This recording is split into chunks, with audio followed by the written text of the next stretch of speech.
Welcome to the Heart of Real Estate podcast with Mike McFarland and Steven Salinas with the Mortgage Mike Group.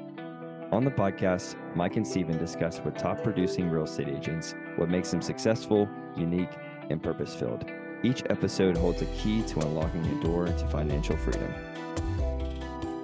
All right. All right, here we are, right? Another episode of the Heart of Real Estate podcast. Yeah. I'm excited for this one. We've got a good friend, Troy Chase. Troy, thanks so much for coming. We're really excited for you to share your story with the listeners today.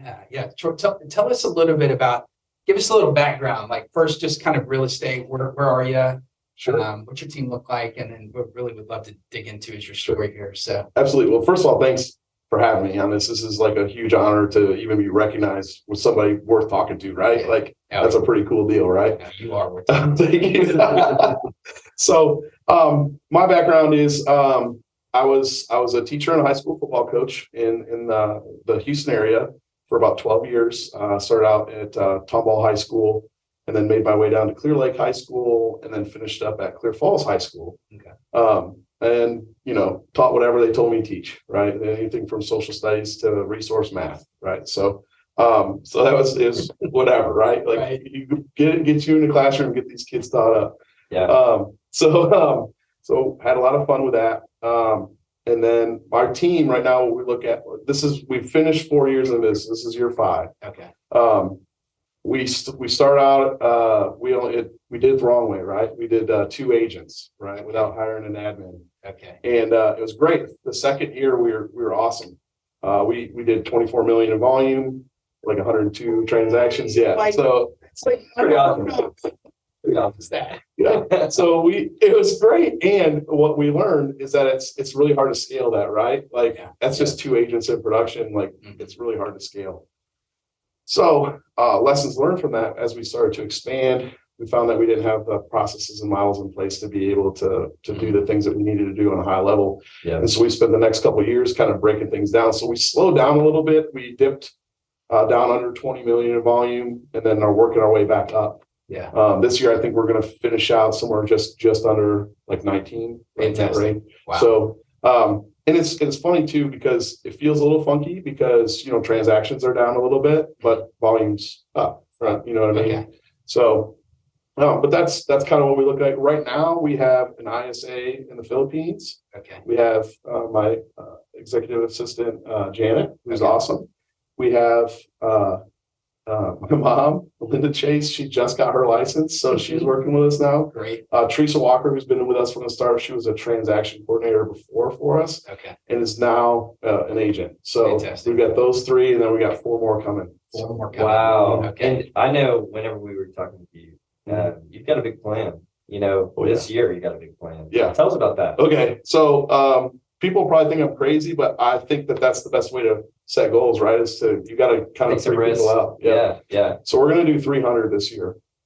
So we're going to do 300 transactions this year. It'll probably put us somewhere between 100 to 120 million. Yeah. Now that it's in a podcast, it's real, right? So now we have to Yeah. So it's going to be huge, and really what we found in the learning process of what we've gone through the last couple of years is I can't drive the production myself. I have to coach other people to be able to produce and just add agents, right? Yeah. I was always concerned with I wanted to make sure that everybody on the team was making good money, right? And that's one of the things that I was worried about. If I just have like 10 agents that are only doing like 2 million in volume every year, like is everybody really getting what they want out of it, right? Right. So, and my main thing is I want to make sure everybody's getting what they want out of the experience, correct? So that's one of the scary things. And at the same time, it's that challenge that we're excited about too. Yeah. So, So I want to dissect a couple of things because I'm picking up on 1, scaling, 2, the fact that your background in coaching, and I'm going to throw this in there just because like the idea of basics, because we talked about you got a really basic formula that works. Yeah. There's Getting back to the fundamentals. yes, Yeah. Right. absolutely. So maybe spend a little bit of time just sharing with our audience about those basics. And it could even just like, how do you bring your coaching, the coaching background, right? And we found that teachers in real estate really make really good real estate agents, by the way. That's like a common theme over and over and over again. Throw in sports. Right, but well. throwing in sports, that's right? Yeah, factor, this too. idea of like, I mean, there's this regimented discipline of basics and fundamentals. So talk about that coaching, how you pull coaching into what you're doing today, and then what are the fundamentals you're doing? Because you're doing some really awesome fundamentals. Thank you. Yeah. The fundamentals that we started out with is door knocking. That was like the thing that got me going. Okay. That was suggested to me by my productivity coach. I moved with a Keller Williams office, so everybody will put that out there, right? Right. And the reason I chose Keller Williams goes back to my coaching and teaching background. It was when I reached out to people that I knew that were real estate agents that were friends of mine across the country. It didn't matter what company they were with. They all told me, hey, learn at Keller Williams, get your basics and stuff in at Keller Williams and learn from there. Whatever else, go from there. So right. And Keller Williams is a great place to get it down. They do a great job of that. Yeah. And so that was one of the things my productivity coach, Kimberly Gibbons, I'm going to throw everybody's name on because I want to actually get credit, right? So she told me go door knock and get out there, get belly to belly with people. Basically, the main thing is real estate is a contact sport, right? Just like football, right? Yeah.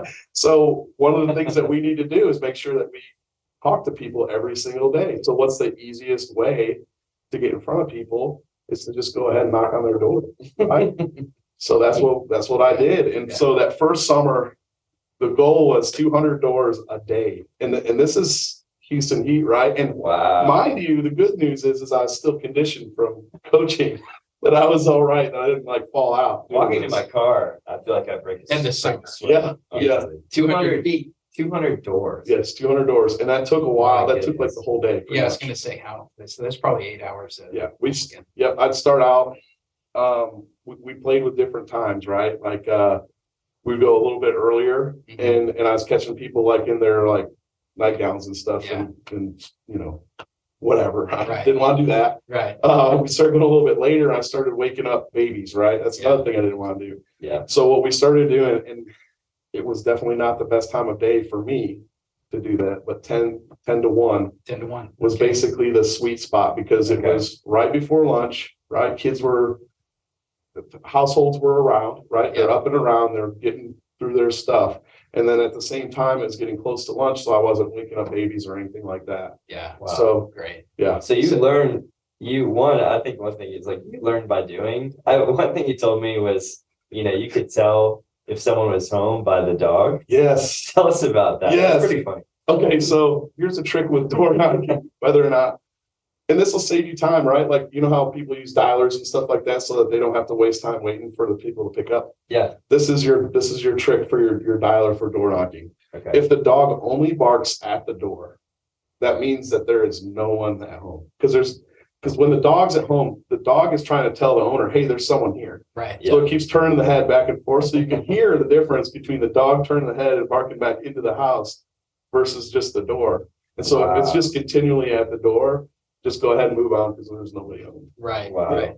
That's so funny. Okay, I've got one thing because whenever I heard about the 200 doors, I just immediately thought like, I don't know. I just thought like, man, that would be really hard to do 200 doors. What would you tell the person, maybe that's heard that, doesn't want to do that? Sure. I mean, it directly impacted your production. Yeah. Right? Absolutely. What would you tell maybe the person that is, tried it, stopped for your business? How did you see it, affected your business?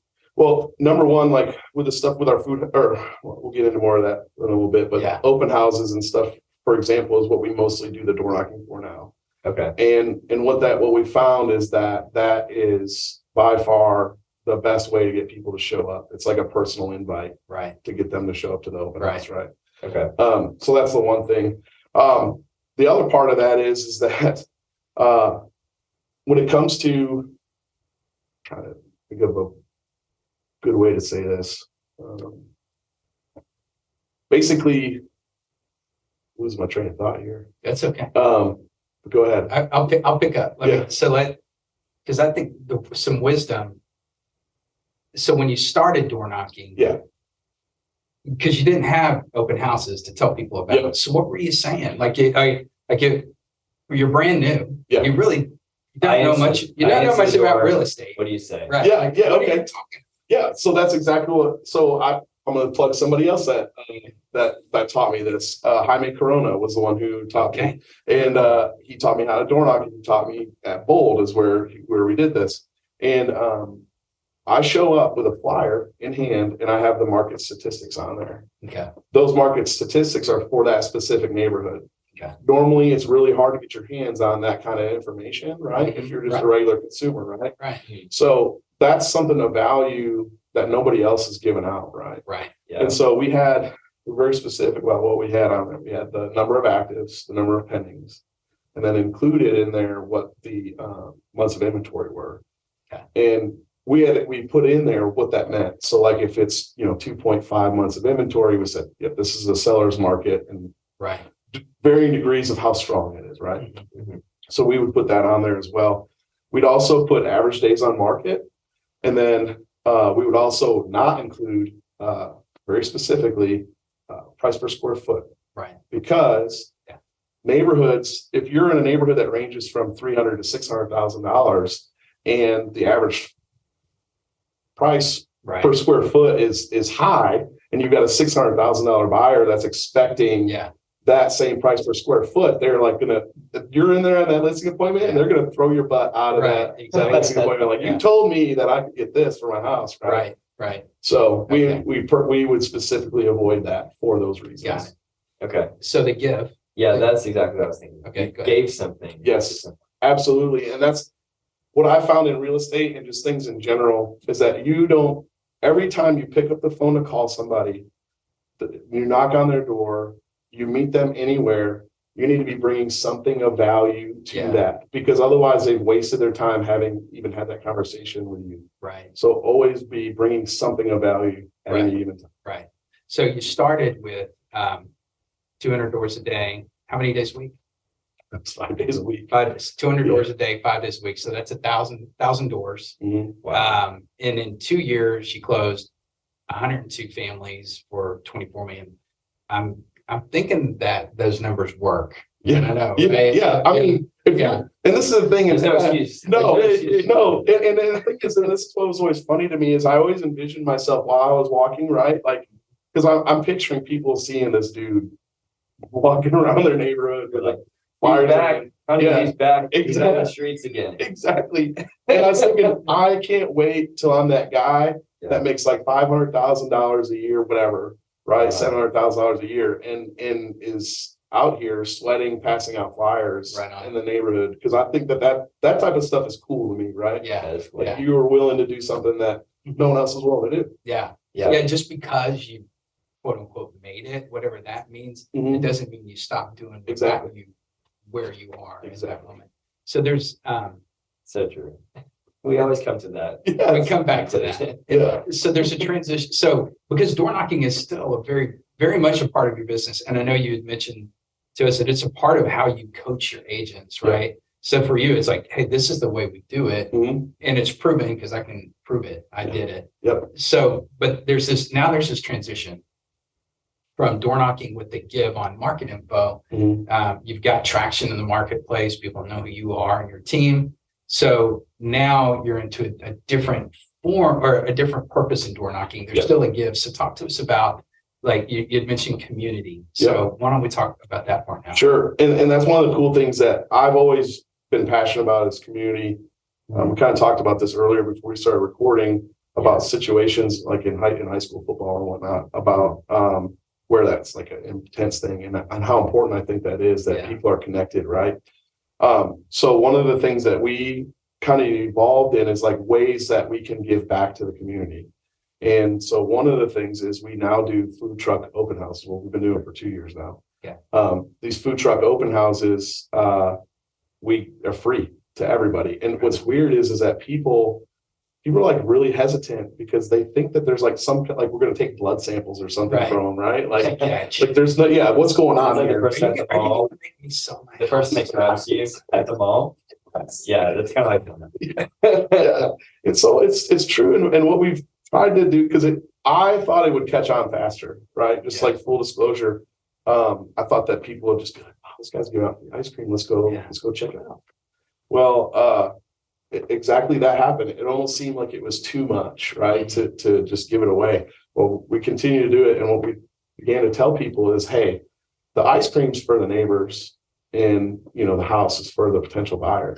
Yeah. And the cool thing is it's a win-win for everybody, right? Right. The neighborhood gets free ice cream. Just the guests that come check out the house get ice cream.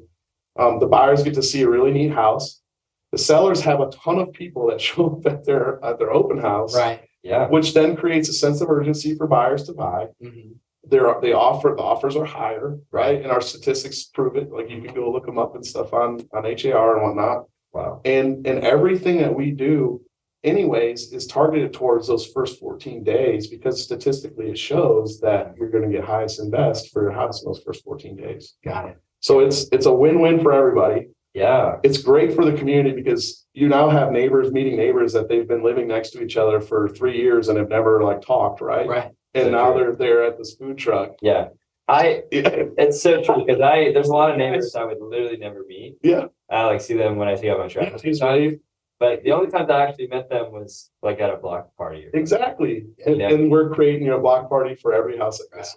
And who doesn't like ice Exactly. Exactly. cream? So let's Do talk. you post the locations online? Oh, yes. We have them on our website. So here's your plug, troychase.com. You There you can go. find where we're at There you every go. week. So yeah, It's it's some ice cream. yes. So I'm picking up another theme on there's a commitment. There's a commitment to knocking on 200 doors a day at the beginning to to close 102 families 2 years later. There's a commitment to community, right? There's a commitment to, all right, we're gonna do an open house and we're gonna keep this theme of the ice cream truck, right? Because you decided ice cream truck was the thing that you landed on. You had mentioned that. Talk to me about the commitment to the ice cream truck, because I think that's a big part of saying, hey, we're in 100% in this idea, right? Because I think we have to be if we're going to do something. So maybe talk about that because I think it's really important. And it's super important because it's kind of what shaped this whole thing, right? We tried different food trucks at the start, and one of the issues we ran into, and everybody knows this that's ever had a food truck come to an event, is you have to have a head count and have a pretty specific idea of how many people are going to show up because they don't want to waste food, right? Well, a lot of times, and those trucks are expensive. Yeah. If you had a dud, right, of an open house that's rough, and we don't want to do that. We don't want to hurt other people's business, Right. Yeah. So the nice thing is that with Cool Cow Creamery is who we use for our food truck. First of all, they've already got the ice cream made. So all they do is show up, and however many people show up is how many scoops you got. Yeah. Wow. And the cool thing is that we kind of started out together. They came out the same. They came out maybe a few months before we did. And we've kind of grown our business together. So one of the first times that I met them through the gym that I worked out with. So talking about community, right? Yeah. This is all connected. So there's an event at the gym. Meet these guys that had this really cool handcrafted ice cream. I'm like, this is neat. I'm not even in real estate yet, mind you. I get into real estate. One of the first events that we hold for the community is we have the pool. It's like summertime, they do a movie at the pool thing. Yeah. And so we piggybacked on it, and we had Cool Cow come out and do that for the neighborhood. And it was great. It just went really well. And mind you, this hadn't even gotten on our radar yet that we just started doing this every week, right? And just staying in touch with James and Pat, those guys are the owners.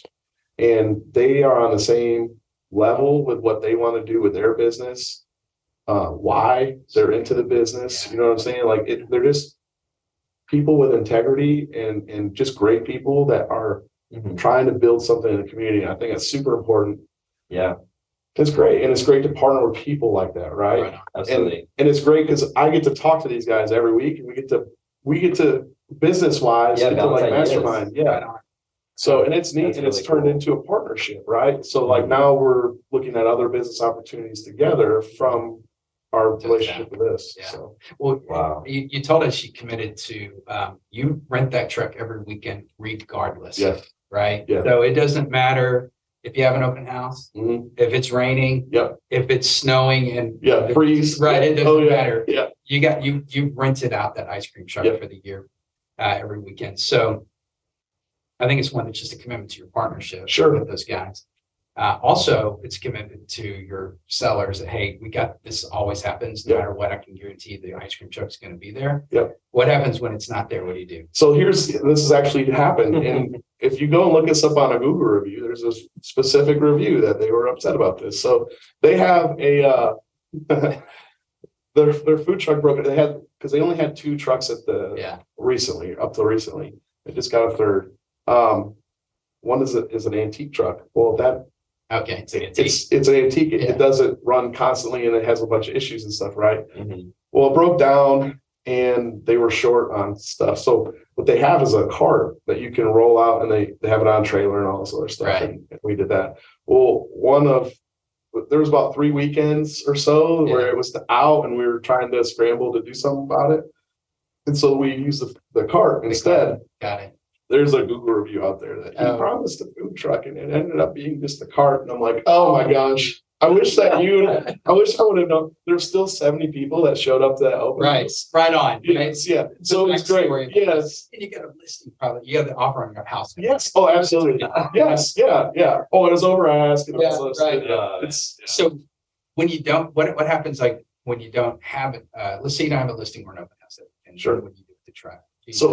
Perfect. I'm glad you're guiding me. I like that. Yeah. Okay.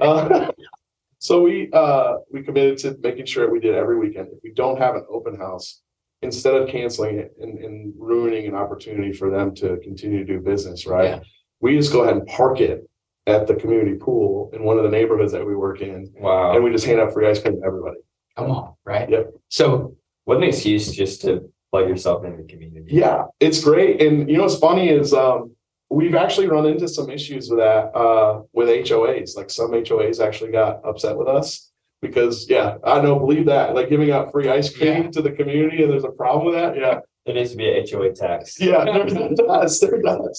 So we worked some things out with some local HOAs in order for us not to have this issue again. But yeah, it's funny that that's how it works out. But the community loves it because obviously they were outraged when the HOA started giving us a mess. So right on. We got fans. Yes, right? we got fans. You have raving fans. Right. That's awesome. Well, and I know it's not like you just go to any community to do this. I mean, you're very specific, right? Yes. So we work pretty much in League City in general. We have a couple. We're the 2 neighborhoods. I'm just going to go ahead and put it out there. The 2 neighborhoods that we're going to focus on this year are going to be Hidden Lakes and Victory Lakes. We get so much love from both of those neighborhoods. Right. We've just decided that we're going to go ahead and narrow down where we're sending the love. Yeah. And then as we get more, so this is the other best part is that as we generate more revenue for ourselves, we can give back more, right? And so that's really what we're trying to push, and we're trying to narrow. That's why we're narrowing down so that we can save a little bit more money, so we can give a little bit more. What does that give look like? I mean, in whatever way. Okay. I mean, is it like more events? Oh yeah, more events. Yeah. So we do 2 big client events, and this is kind of selfish for us because it's our clients, right?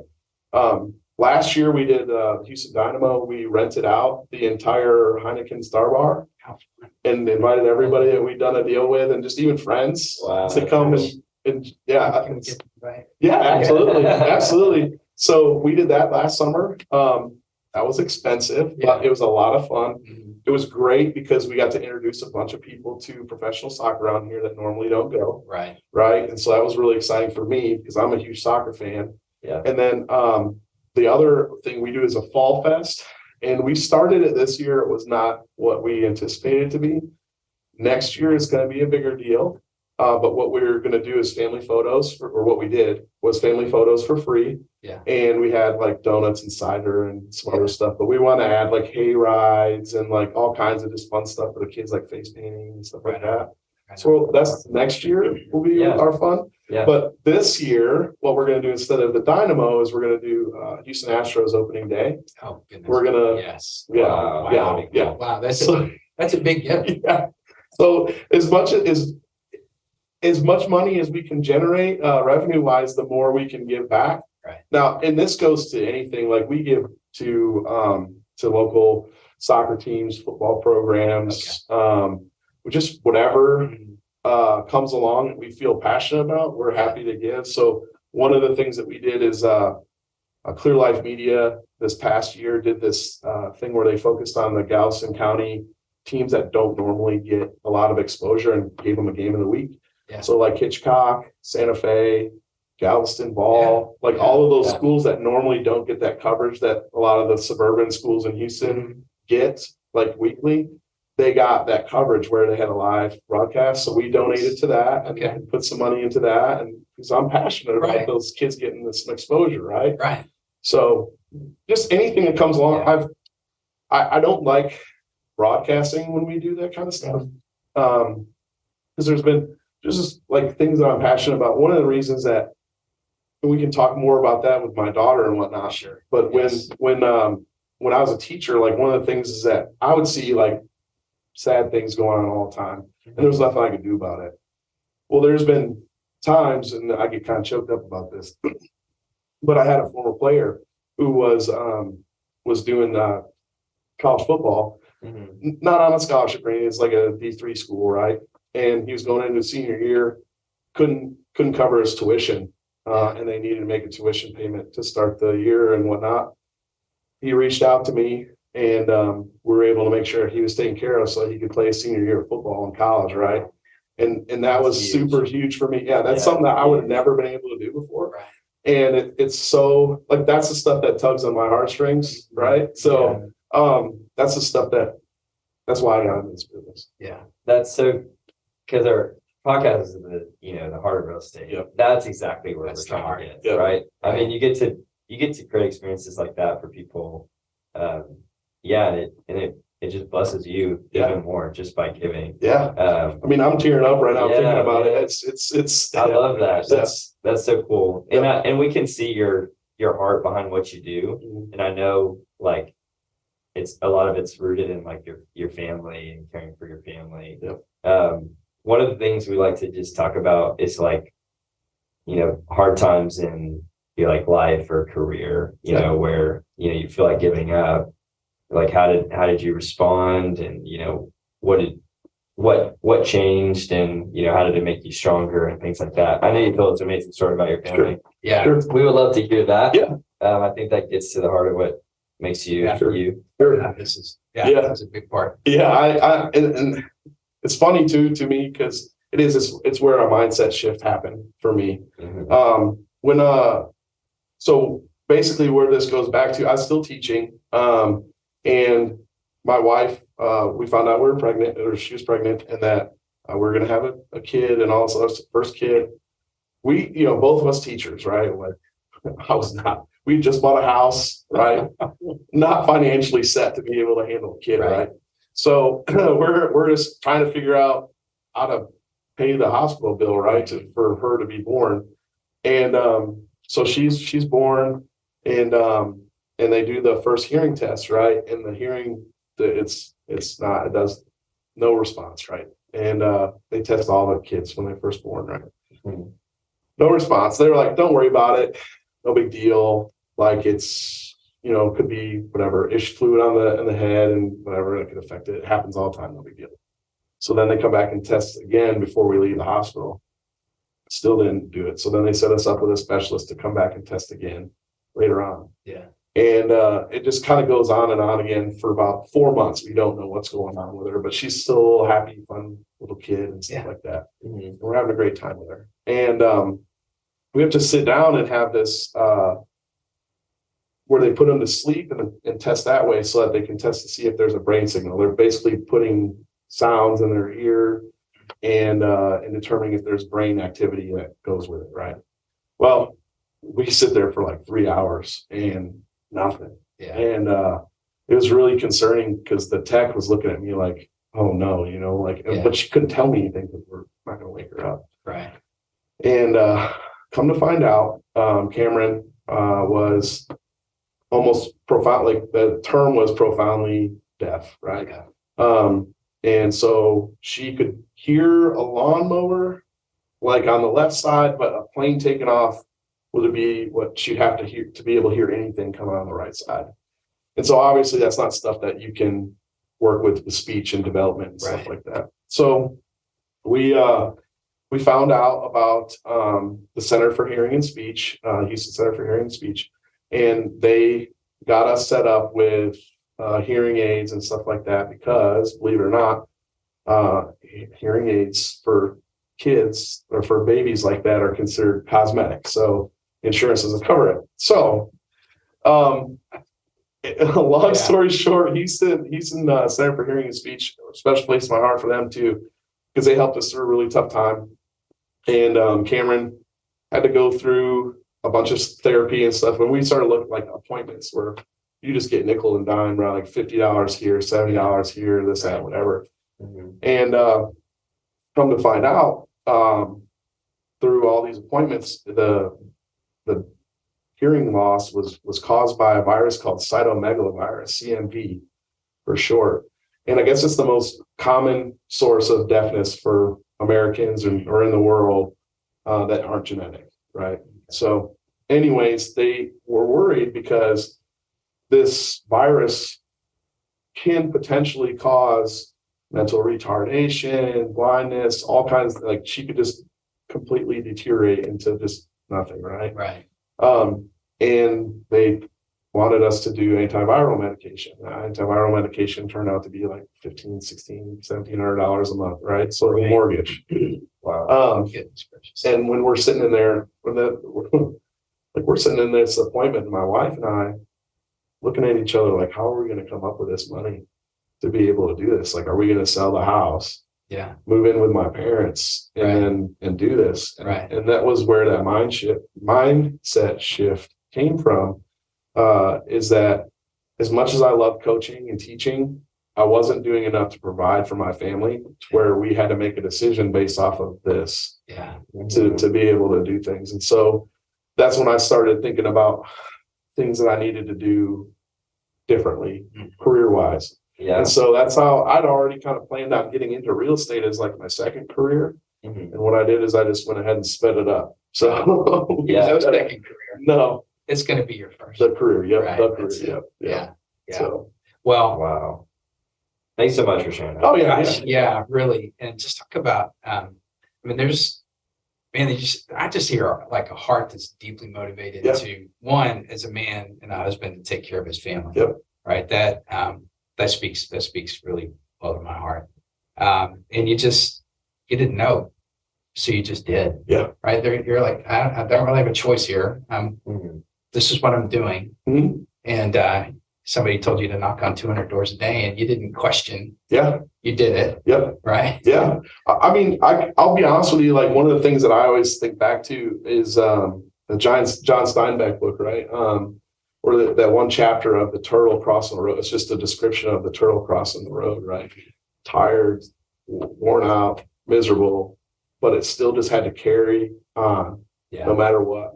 Yeah. And that's the thing, is I feel like a lot of times, like, people shut down when they start to face things like that. And the problem is that that's not the answer. The answer is you're going to have to get up and find a way to just move forward.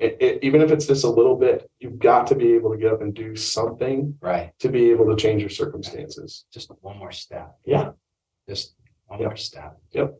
And take another. Yep. And another. Yep. Right. Yeah. It's really cool. That's really cool. That's really it challenges me. I mean, being in this industry, as you know, you kind of you have to make the decision every day. How much effort are you going to put in? Yeah.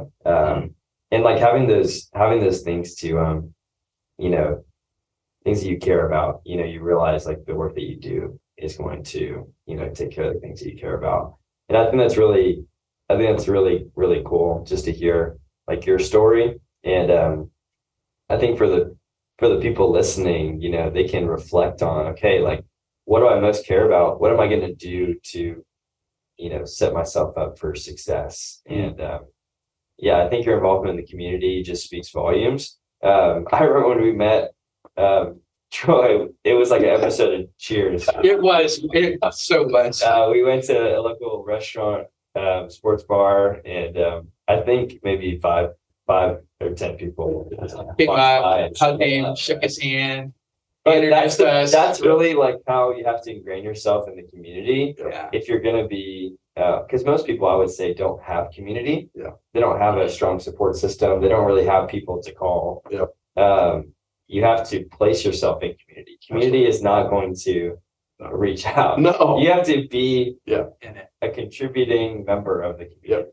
And that's the thing, like, it goes back to what we talked about earlier about bringing something of value, right? Yeah. And that's one of the best parts about community is when you bring other people into the community, they benefit and everybody else in the community benefits, right? Mm-hmm. So like one of my big jobs is I need to make sure that I'm bringing great vendors to everybody in that community, right? Whether it's lenders, whether it's title company, whether it's inspectors, whether it's any contractors, handyman, like people that can trust. Like one of the things that I run into the most that people ask me about is, who do you trust to do this? Gosh, yes. And that's my job, is to connect those people with the people that I trust. Right. Mm-hmm. Stephen and I were just talking about that. You're the commonality. Yeah. You know, you're the connector.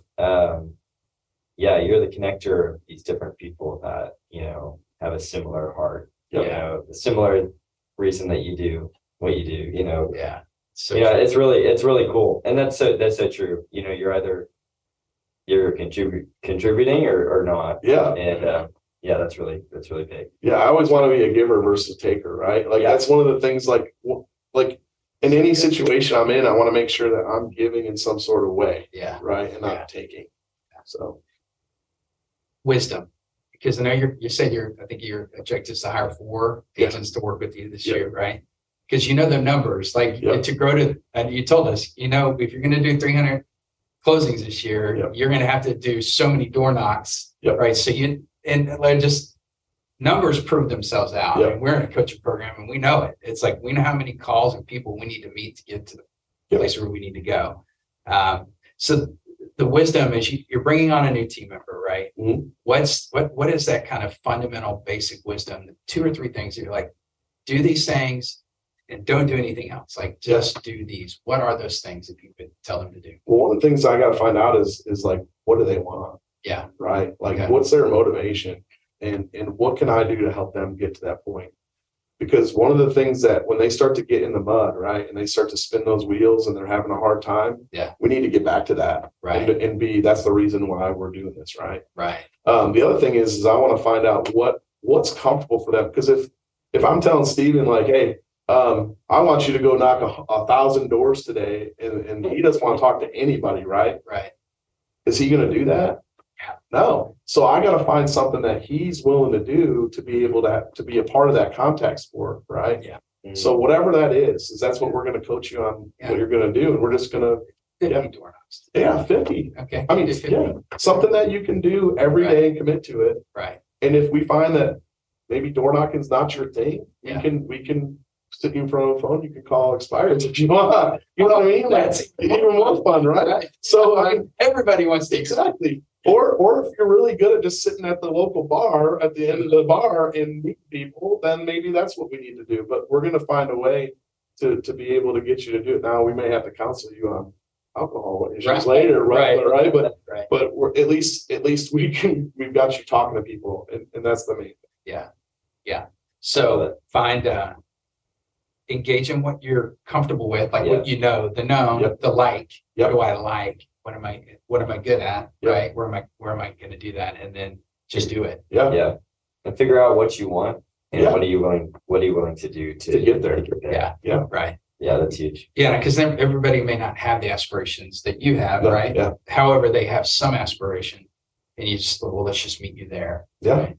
I mean, we've got one of the agents on our team, like her only thing is she wants to be able to pay for her kids' activities and be able to go on vacation. So we figured that out to only be like 25, 30 grand total, right? And that's like having a great set of like going to those places and being able to spend money, right? Right. Well, we hit that goal pretty quick. Right. So now we got to dig deeper to find out what can help her continue to go further. So it's all based off of who you're working with, right? Yeah. So I just got to think, as being a coach with those kids, I mean, you're reaching back on that, who would have known like God was preparing you for this Yeah. moment in time, Yeah. right? Where you're reaching into children to just help them find their potential, Sure. and taking that skill set now and working with your team to say, hey, okay, who are you? Where do you want to go? And how can we get you there? Exactly. And then, honestly, I go back to that a lot too. I think to myself, like, gosh, I wish I would have done this a long time ago, right? Yeah. Clearly there was a guiding hand, Mhm. right? That put me through the things that I did before to be able to get to this point. Yeah. So Mhm. I wouldn't trade that experience for anything. I love it. So good. Awesome. Wow. Cool. Yeah. It's really awesome. We can tie a bow on it after that. Yeah. I mean, that's, I love it. Yeah. Yeah. But we always like to close off with, guys, if you love what you're hearing, reach out to us. We'd love to connect you Yeah. with Troy. Yeah, Yeah. for sure. Absolutely. And I'm always available. That's one of the things that I'm passionate about, is making sure that I can help other agents, because we're not in a scarcity mindset. We know there's plenty of business out there for everybody.